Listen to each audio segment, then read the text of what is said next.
Ошентип Наурыз күнү өлкөбүздүн футбол чемпионаты сапар тартат.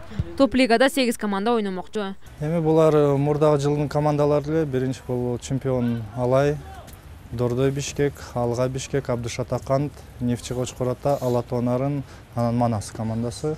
8-чи команда бул Алдыер Куршап.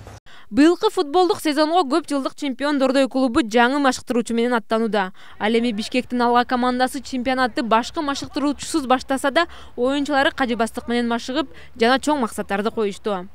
Даярдык жакшы. Сезонго буюрса жакшы эле даярдандык. Ошо тренировка кылып чыктык. Командада маанайы аябай жакшы.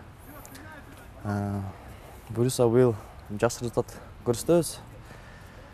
Чемпионствого тырышабыз. Быйылкы чемпионат Оштук Алдыер үчүн дебют болмокчу. Ал өткөн жылда 1-лиганын баш байгесин алган.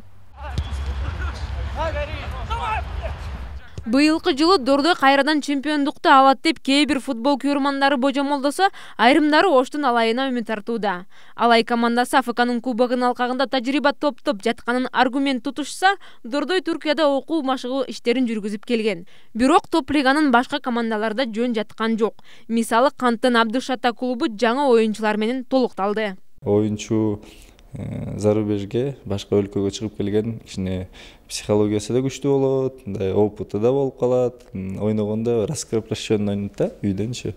Биз деле аны деле ойнойбуз. Биз эми токтоп калбайбыз да, тигилер Турцияга кетип кетишти, тигилер тияка барып келди, тияка барышат деп. Эми биз өз колубузда астыга чуркайбыз, ойнойбуз. Кыскасы Кыргызстандын чемпионатына бардык командалар демдүү келди десек болот. Бир кезде эпте беле өтүп келген биринчилик улам алы күчтүү оюнчулардын эсебинен күчтөнүп, чыныгы таймаштарга күбө болобуз деген үмүт чоң.